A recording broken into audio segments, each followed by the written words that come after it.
Ketua Habibie Sumut, Thompson Parapat, kami yang turut mendampingi perkara ini atas keterpanggilan terhadap apa yang dialami oleh korban.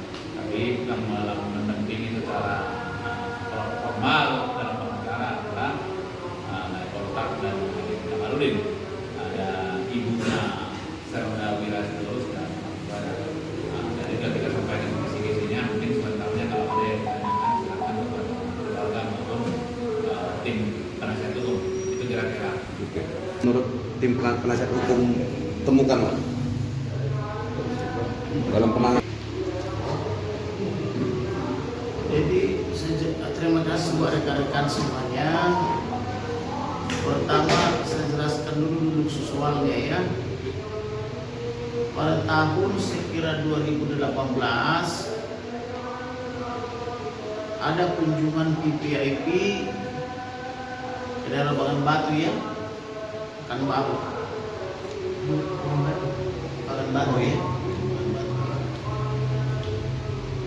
Kemudian dalam kunjungan VVIP ini dalam arti Presiden Joko Widodo tentulah ada konsentrasi pengamanan dan ASN.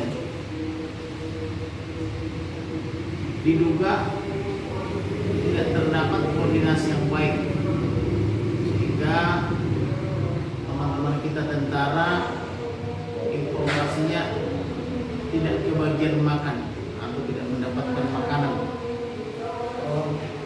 Akibat mereka tidak mendapat makanan, itulah mereka merasa tidak nyaman di dalam memberikan pelayanan pengawalan VVIP. Melihat keadaan seperti itu, klien kami, ibu daripada Serda Sahat ya, Sahat Sitorus, berinisiatif menyiapkan kopi atau minuman berikut dengan roti-roti atau snack-snack. Ketika anak buahnya tidak kebagian makanan, maka kemarahan beliau itu diluapkan atau dialamatkan kepada ibu daripada almarhum atau klien kami yang di sebelah kiri ini, dalam hal ini Nyonya Sitorus. Nyonya Sitorus ini adalah istri daripada Dan Ramil atau Komandan Koramil. Melihat dia dimarahi seperti itu, maka klien kami ini bertanya kepada suaminya selaku Dan Ramil, apakah tugas daripada mereka berdua menyiapkan segala kebutuhan daripada pengawal VVIP ini, atau apakah tugas mereka menyiapkan makanan bagi para prajurit yang bertugas mengawal VVIP atau mengawal presiden ini? Kenapa bertanya begitu? Kata suaminya, karena saya dimarahi oleh si mayor yang sekarang menjadi terdakwa. Mendengar keadaan seperti itu bahwa istrinya dimarahi, Dan Ramil dalam hal ini Kapten TNI Sitorus menyampaikan kepada Dandim ya, kepada Komandan Kodim maksudnya. Lalu diduga Komandan Kodim menegur si mayor atau Dandim Rudal ini. Akibatnya timbul rasa sakit hati atau ketidakpuasan. Klien saya menganggap itu hanya peristiwa biasa, tetapi ternyata bagi si mayor diduga itu menjadi unsur sakit hati yang menyakiti hati dan perasaan dia. Maka pada momen berikutnya ketika anak daripada klien kami almarhum Sahat Sitorus ikut orientasi untuk atau semacam latihan, maka kesempatan itu dipakai oleh pelatihnya dan Dandim Rudal atau si mayor untuk melakukan balas dendam atau melampiaskan dendamnya, yaitu dengan cara diduga menyiksa secara berlebihan anak daripada klien kami selama orientasi hingga berujung pada kematiannya.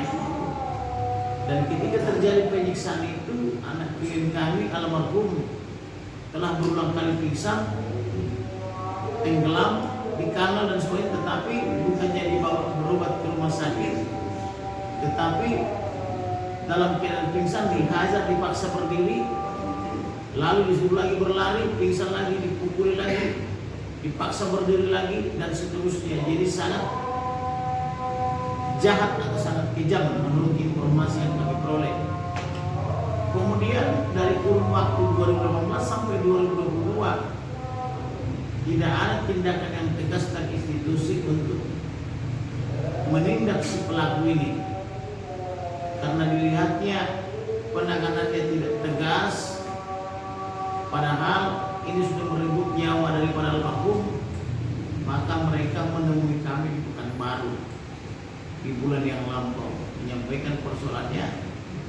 Itulah sebabnya kami menjadi penasihat hukum keluarga dan menerima kuasa untuk memantau persidangan.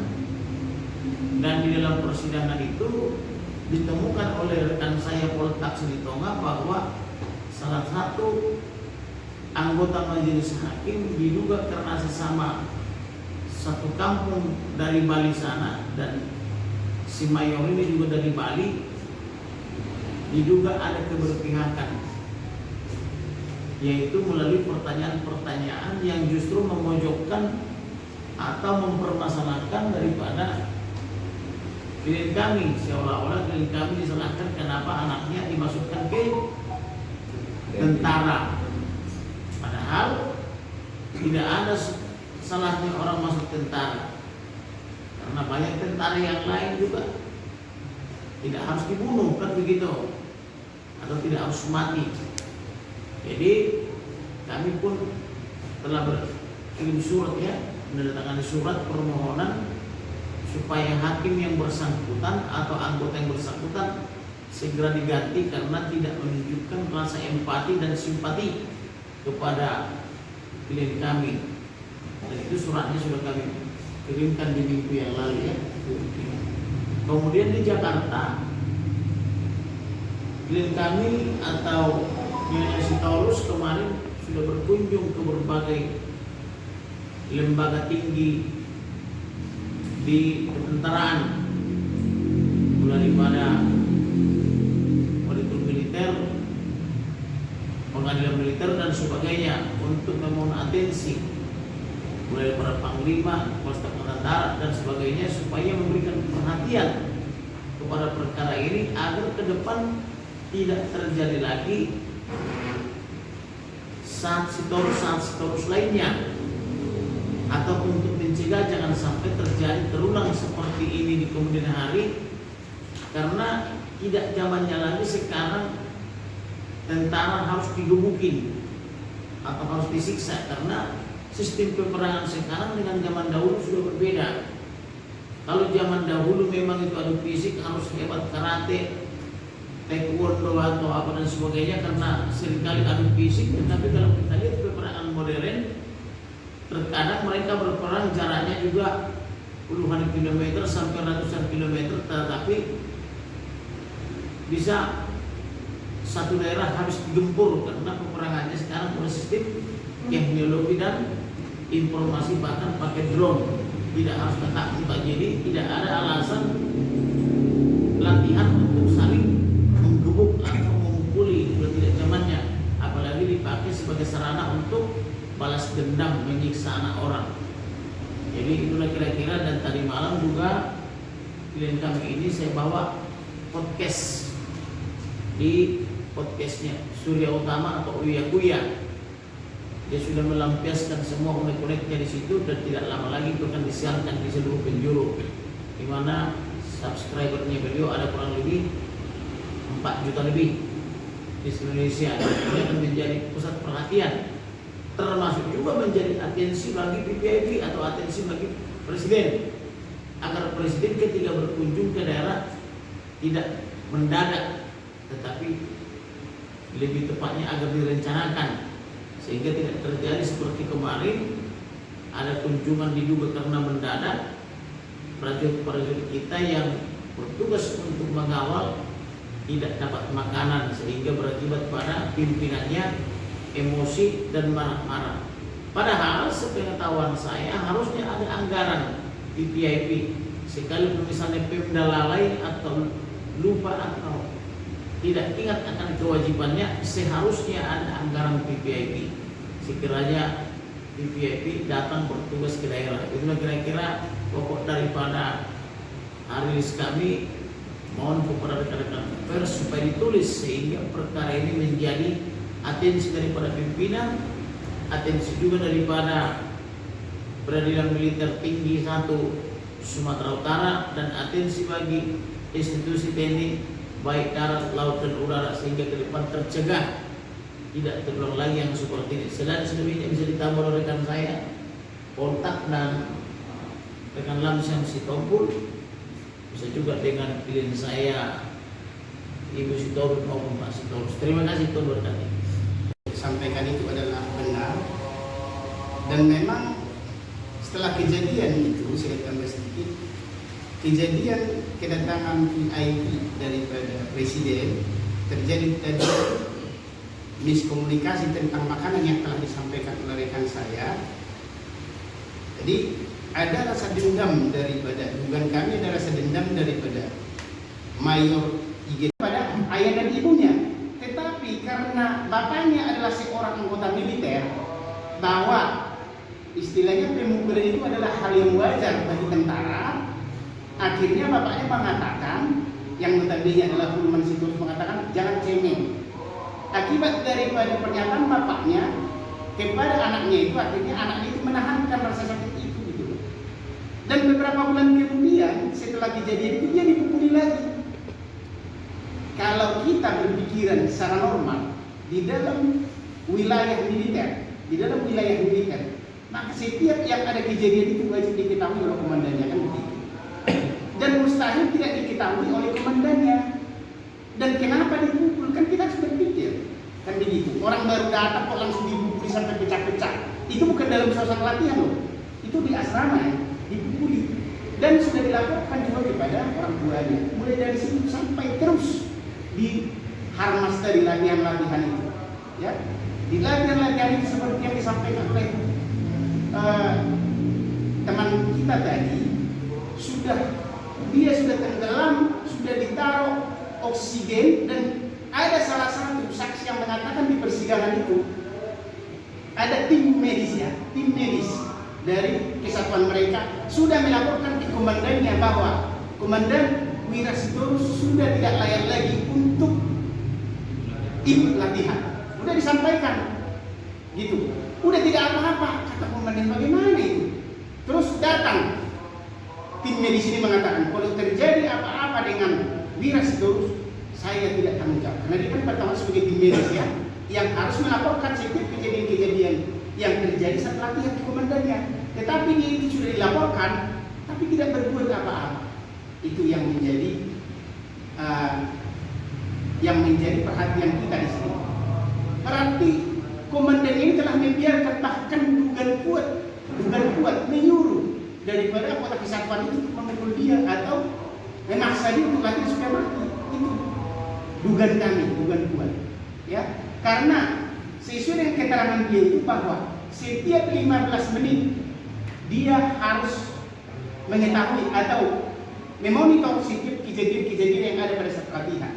Kalau setiap 15 menit, berarti kan dia tahu kejadian itu, bahkan dibiarkan, kan gitu loh. Nah, begitu. Itu yang menjadi kecurigaan kami. Yang kedua, di dalam proses persidangan itu, kami melihat seolah-olah hakim-hakim yang menyidangkan perkara itu, seperti yang disampaikan oleh rekan kami tadi, tidak menunjukkan empati kepada korban dan tidak mencari kebenaran yang material. Masa pertanyaan seorang majelis hakim mengatakan, anakmu kau paksa nggak masuk tentara? Itu kan pertanyaan apa seperti itu kan? Seharusnya kenapa terjadi kejadian itu? Apa yang menyebabkan siapa yang melakukan kan begitu.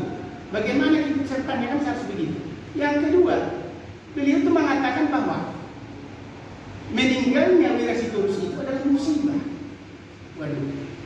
Dan itu yang membuat kita melayangkan surat kepada Panglima Mahkamah Agung, Auditor Militer, Bitkum untuk mengganti daripada hakim, karena kita melihat sudah tidak independen dan berpihak kepada Siapa nama hakimnya, Bang? Bisa di itu hakim saya Iwayan yang Suciwanti Komang itu ya, hakim saya. Nah, ada di kita jual di situ ya.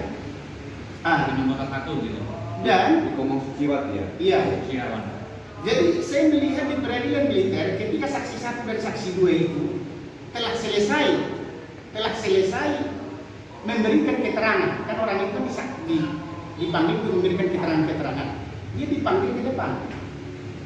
Tetapi untuk apa dia dipanggil ke depan? Ketika saksi-saksi yang lain menerangkan sesuatu yang hal yang salah atau yang berbohong, mereka ini bisa menyangkal. Tetapi ketika beliau itu pada persidangan pertama mau menyangkal, pada saat dilaporkan ke KY semalam ya, Komisi Judisial, kami laporkan perilaku hakim ini ke Komisi Judisial melalui Ibu ini, kita buat surat semalam. Terus tadi setelah sidang tadi datang majelis hakimnya, oke silahkan kalau mau ditangkapi, kalau mau disangkal katanya. Apakah mereka tidak mengerti aturan peradilan militer atau memang sengaja pada saat sidang pertama tidak memperbolehkan saksi utama itu saksi 1 dan 2 untuk menyangkal dan memberikan keterangan terhadap keterangan saksi yang berbohong begitu. Dan yang ketiga permintaan kita, seorang mayor yang sudah terdakwa dan diduga terlibat terhadap pembunuhan yang keji, tetapi tidak ditahan dan hanya melengkap begini. Jadi kita minta kepada Pengadilan Tinggi Militer 1 supaya memang dia harus ditahan. Alasannya kenapa? Kita punya alasan. Kita takut dia bisa mempengaruhi saksi-saksi yang lain untuk memberikan keterangan yang tidak benar. Karena saksi-saksi itu kan anggota dia. Ya tahulah kita di militer ini. Kalau atasan sama anggota kan, ya begitu takutnya mereka hierarki itu kan masih kuat. Itu yang kita minta.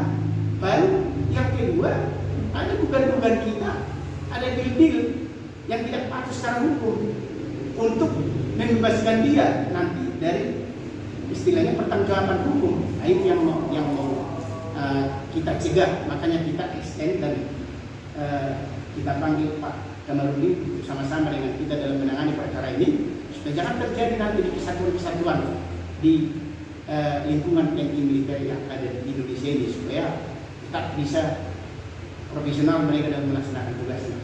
Dan di sini juga pada saat itu Ketua Respons Batak dan Saksi Topu yang menjadi rekan kita yang empati terhadap peristiwa seperti ini, mereka juga ikut dan bersama Pak Rapat ya, Komisioner Rapat dalam sana untuk memberikan semangat, dorongan, kontrol supaya peradilan itu bisa berjalan dengan baik. Mudah-mudahan dengan kedatangan kita semua di situ nanti peradilan itu betul-betul bisa berjalan dengan baik sesuai dengan aturan hukum yang berlaku dan yang bersalah tetap dihukum bersalah. Itu harapan kita. Dan itulah dulu dari kami. Mungkin bisa ditambah lagi. Bang, satu bang, pertanyaan bang. Lokasi latihan di mana, bang? Dan meninggalnya korban di mana, bang? Meninggalnya itu adalah di Dumai ya. Dan Denrudal latihannya itu Denrudal 44 004 Denrudal 004 Dumai. Nah, jadi meninggalnya terjadinya penyiksaan itu pada saat latihan di situ dan meninggalnya di rumah sakit. Ya. Bisa dikatakan rumah sakit mana, bang? Rumah sakit Ya, Dumai. rumah sakit apa? Rumah sakit umum Dumai. Nah, gitu. Almarhum ini berapa lama pendidikan di penempatan di Denrudal? Dapat penempatan dia setelah selesai pendidikan kejuruan dari Pusdik Arantang Kuoso, ditempatkanlah di Kesatuan Detasemen Arhanud Rudal nomor 4. pada saat itu komandannya Mayor, Pada saat itu komandannya Mayor Arhanud Gede Hendrik. itulah yang terdakwa saat ini. Betul. Bang, izin bang, dalam Meninggal anak kami itu sudah ada yang 3 orang diajukan untuk disidangkan. Yang pertama Letnan 2 Arhanut Yonbrotua Raja Bukuk. Yang kedua Simpson Aritonang Sertu. Yang ketiga Serda Lulu. Diputuskan Pengadilan Hakim Pekanbaru, Letda Arhanut Yonbrotua Raja Bukuk hukumannya 1 tahun 7 bulan tidak dipecat. Baru kami banding. Auditor banding. Kami auditor ya, melalui auditor. Kami meminta auditor supaya banding. Bandinglah di Mahkamah Militer Tinggi 1 Medan yang di Medan itu. Putusan hakim banding diputuskan 1 tahun 7 bulan tambah dipecat. Nah, tetapi mereka mengajukan kasasi yang memerintahkan, dan di depan dia semua kejadian pemukulan itu di depan dia tidak ada pencegahan. Disitulah sakit hatinya sampai sekarang menderitanya kami. Seorang perwira apabila dimanfaatkan dia wewenang dia untuk melindungi anak kami itu pasti tidak bakalan meninggal. Bahkan yang paling menyedihkan, dia seorang perwira bertugas sebagai koordinator latihan, malah dia yang menyuruh untuk dipukuli. Sudah masuk ambulan, turunkan itu, main watak, lemah, dipukulin sama senior anak saya itu. Tidak ada larangan. Yang kedua, Sertu Simpson Aritonang. Putusan Pengadilan Pekanbaru dijatuhi hukumnya 2 tahun, tambah dipecat. Sampai banding tetap begitu, sampai kasasi tetap begitu. Akhirnya 1 orang atas nama Sertu Simpson Aritonang sudah dipecat. Yang ketiga, Serda Lulu, yang pemicu pemukulan pertama keluar latihan itu tanggal 8 itu. Dia yang menendang dan dia sudah mengakui pada saat persidangan. Kenapa kau tendang? Karena salah menjawab sandi. Jadi dialah pemicu pertama yang menendang itu sampai terpelanting hampir 2 meter. Malam itu sudah mengalami kesakitan anak kami itu. Tetapi tidak dipecat hanya 7 bulan. Banding tetap 7 bulan, kasasi tetap 7 bulan. Jadi hanya 1 yang dipecat dari 3 orang.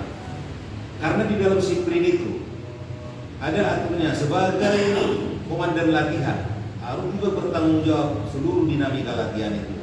Waktu itu yang menjabat komandan latihan Pasyoknya atas nama Letnan 1 Muhammad Reja. Kami adukan lagi ke Denpom dulu, ditanggapi, diproses, dinyatakan tersangka, sidang di Padang.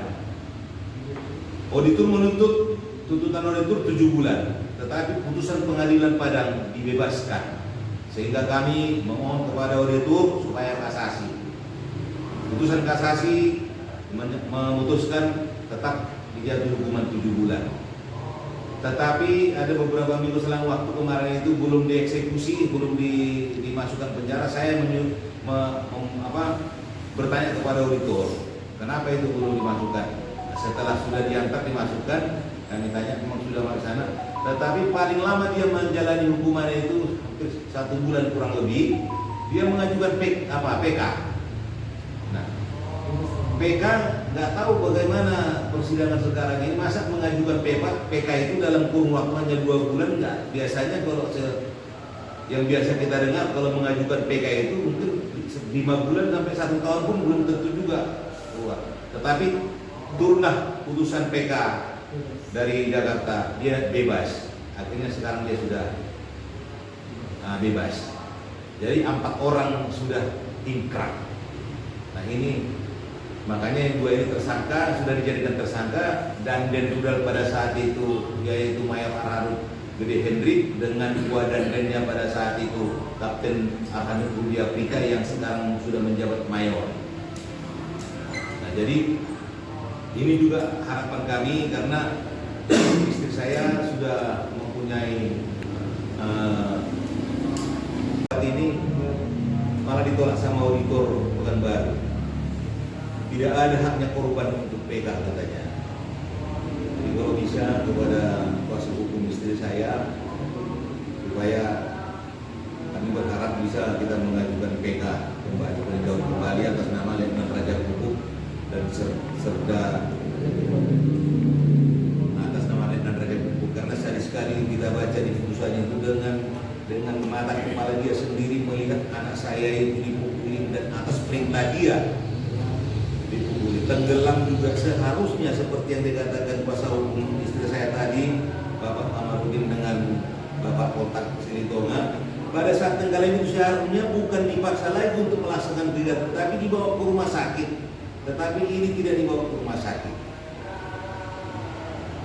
Komandan Detasemen Rudal 064 atas nama Mayor Arhanud Gede Hendrik yang sudah dinyatakan terdakwa sekarang ini, tidak ada alasan terdakwa mengatakan tidak tahu, karena di dalam persidangan kemarin itu dengan lantangnya Mayor Gede Hendrik mengatakan, Bapak Hakim yang mulia, sekali 15 menit saya monitor semua kegiatan di lapangan. Berarti kalau sekali 15 menit terdakwa memonitor kegiatan semua di lapangan, dia sudah mengetahui semua skenario pemukulan yang terjadi di lapangan, tetapi tidak ada pencegahannya. Istri saya mulai kejadian tahun 2018 sampai sekarang ini tidak ada sepatah kata mengatakan turut belasungkawa kepada kami, Malah menunjukkan sombong, malah menunjukkan permusuhan kepada kami. Jadi seolah-olah dugaan kami pun sangat-sangat berat sekali, dugaan kami bahwa dia lah otak dalam pembunuhan ini. Nah, selanjutnya langkah keluarga sudah kemana menyurati selain proses persidangan ya, di luar persidangan menyurati Panglima, menyurati Komisi Pemilihan tentang TNI atau Komisi 3 apa sudah apa Perlu kami sampaikan, mulai dari tahun 2019 sebenarnya kami sudah melaporkan Mayor Gede ini ke Subdenpo. Tetapi Subdenpo mengatakan tidak kapasitas kami karena dia sudah panen, ke Pomdam saja. Kami melaporkan ke Pomdam. Pada saat itu kami memang diterima, tetapi tidak dilanjutkan prosesnya.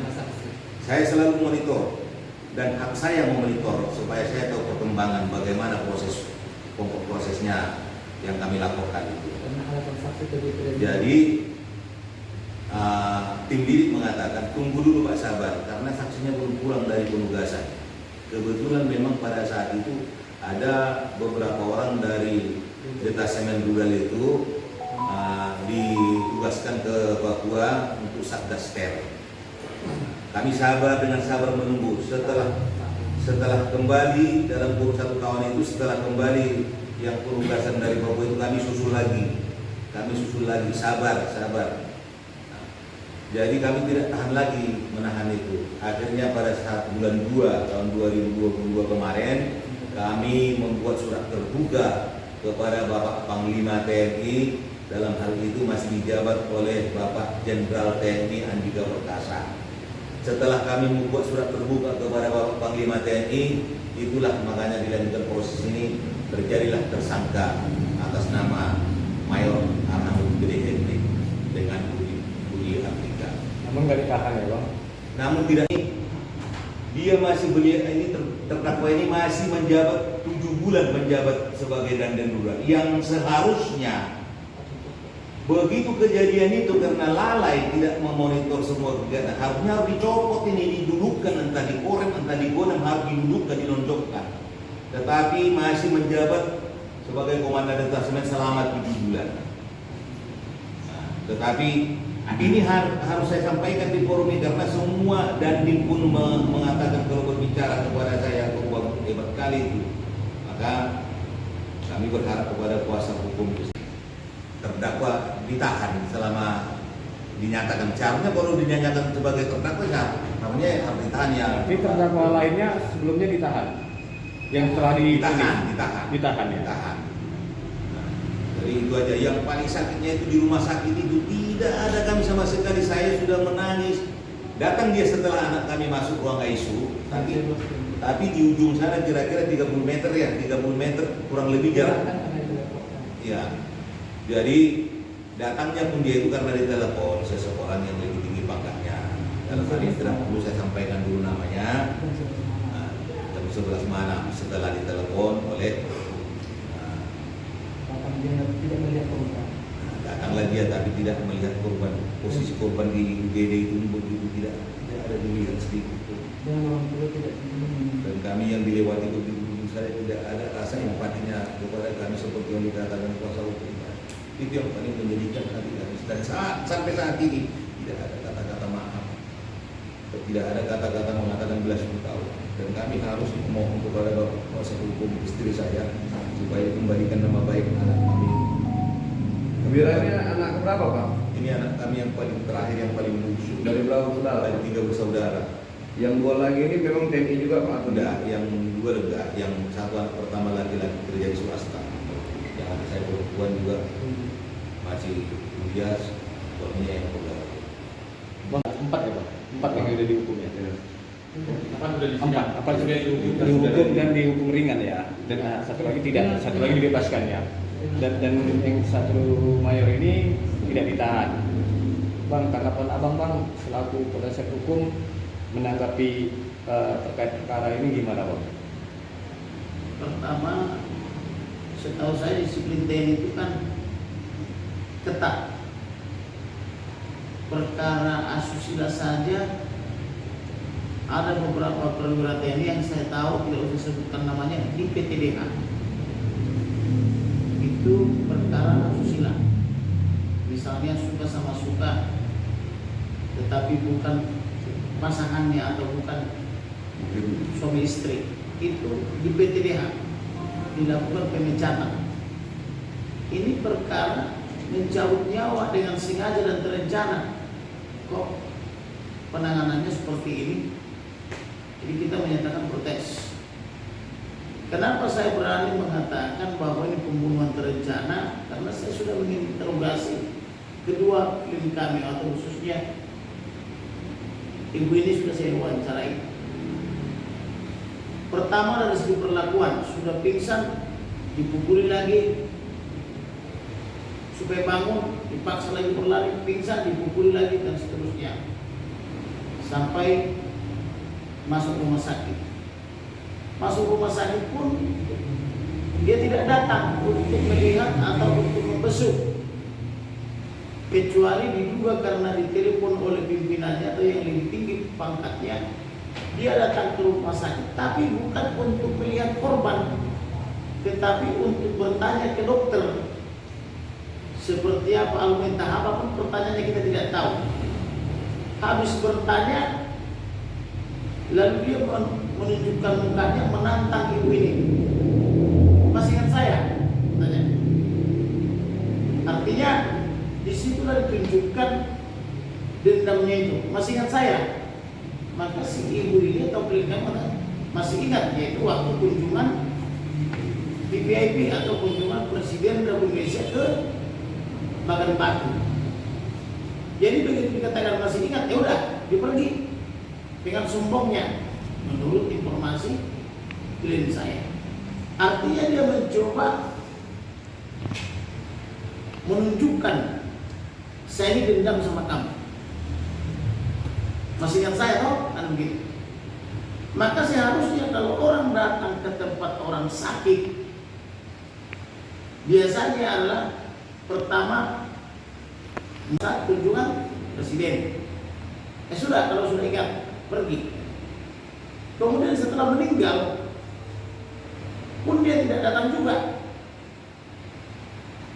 tidak memberi keras bunga, tidak memberi ucapan berduka cita, dan tidak menyesal. Manusia yang beradab, yang tahu etika, tentulah orang menyampaikan turut berduka cita ketika mendengar ada berita duka cita.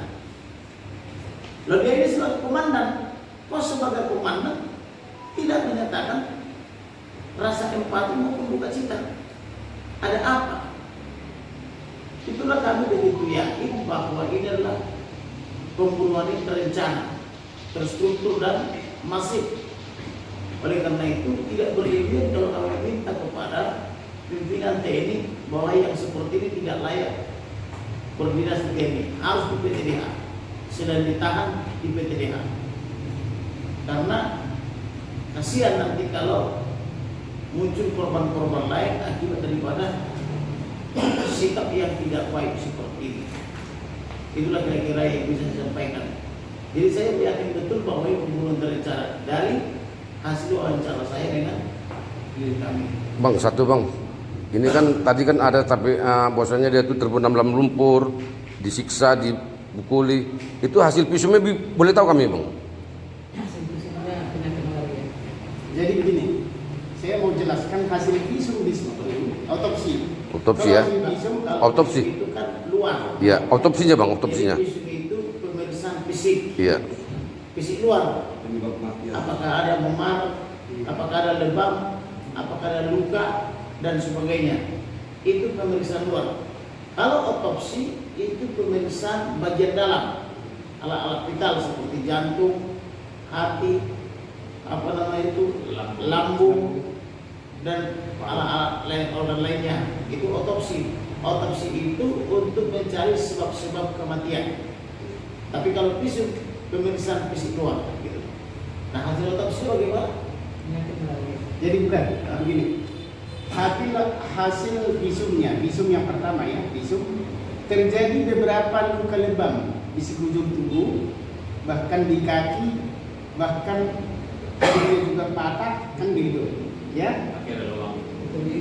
Kakinya berlubang, itu hasil visum yang tertentu, dan hasil autopsi juga ditemukan luka-luka memar di kepala, di dalam semua, dan memang di dalam situ ada katanya di situ ada juga penyakit malaria. Jadi, Tetapi almarhum sejak lahir tidak pernah penyakit malaria. Yang mengherankan lagi, yang membuat kami yakin dengan dugaan kami seperti yang disampaikan oleh rekan kami ini, itu adalah pembunuhan berencana. Setelah Wirasat Sitorus meninggal dan dilaporkan kepada Denrudal 004, ada berita dan keterangan yang kami dapatkan bahwa Denrudal 004 yang menjadi terdakwa sekarang meminta ya kepada seorang medis, dokter yang membuat pemeriksaan di rumah sakit supaya dinyatakan meninggal karena gagal jantung. Nah ini kan kenapa? mempengaruhi Medis begitu. Tetapi jawab medisnya pada saat itu bukan kewenangan kami, memang itu di dalam pernyataannya, ada pernyataannya sama kita yang ditulis di situ ya, dan kita sudah berikan itu kepada auditor militer. Gitu. Yang pertama, setelah kita mendengarkan ini bagian daripada yang dikatakan pembunuhan sadis. Jadi kita terpanggil, apalagi saudara kita ini orang Batak, ya, Marga Sitorus. Nah, jadi selain daripada memang kesukuan kita sebagai HBB terpanggil di dalamnya, ya, militer angkatan bersenjata seharusnya mengayomi anggotanya. Ini secara sudah secara biadab mereka melakukan begitu kepada anggotanya, apalagi ke masyarakat. Sedangkan ke anggotanya aja dilakukan seperti itu, bagaimana lagi ke masyarakat? Nah ini kita secara manusiawi lah berpikir, jangan sampai, jangan-jangan kita menduga korban ini sudah banyak diperlakukan di luar sana seperti itu. Ini yang muncul, ini yang tercuat gitu.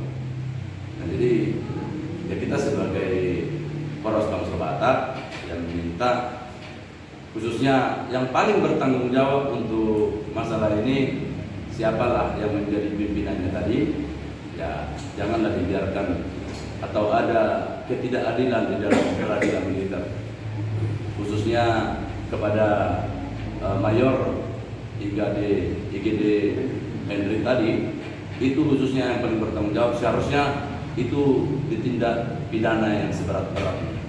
Itulah yang menjadi yang kami tegaskan dari Polres Batak. Pada tindak pidana militer kesalahan prosedur dengan ancaman yang sangat ringan gitu, nyawa orang melayang sampai kapanpun nggak bakal kembali lagi, orang cuma dituntut. berapa tahun gitu.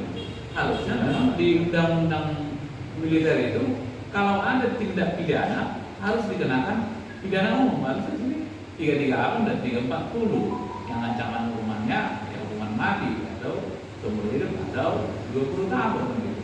Tapi ini kan tuntutannya kan sangat rendah. Kita lihat terdakwa yang lain, terpidana yang lain hanya 7 bulan. 7 bulan dituntut. 7 bulan, ya kan? Nah, ini kan sangat tidak adil kan bagi korban kan begitu. Iya, yang itu berproblem Ah. berapa tahun ya? Gitu. Apalagi sekarang udah orang meninggal, terdakwanya tidak ditahan. Ya tapi secara menyeluruh kita minta kepada Panglima TNI lah ya, atau mungkin Presiden atau Menko Polhukam untuk memperbaiki, karena menurut catatan saya kejadian-kejadian pembunuhan atau kekerasan yang melibatkan anggota TNI itu agak banyak. Untuk Sumatera Utara dulu ada pembunuhan wartawan di Siantar yang juga eksekutornya salah satu anggota TNI. Sebelumnya juga ada yang bersama-sama anggota TNI terkait masalah pinjam meminjam uang perjudian. Wawan. Nah, Wawan. ya kan? Ya, Masih ingat. Yang saya tangani sendiri juga ada kata sempat membunuh gitu. Tambah ini seperti dibilang oleh rekan saya tadi, ini kan yang terungkap. Yang tidak terungkap kan pasti ada. Jangan lebih banyak lagi. Apalagi institusi TNI ini kan semacam tertutup. Kita pengacara pun mendampingi terdakwa di situ harus ada izin panglima gitu. Wartawan pun jarang sekali di situ gitu ya kan, agak tertutup gitu ya kan. Jadi ya perlulah transparansi itu dan keterbukaan. Kita berharap ini lebih baik lagi gitu kira-kira. Sidangkan, tapi sudah menjadi terdakwa. Siapa? Wadan Badannya itu. Itu nggak bisa disebutkan. Jadi putusannya Nah, ya rumah.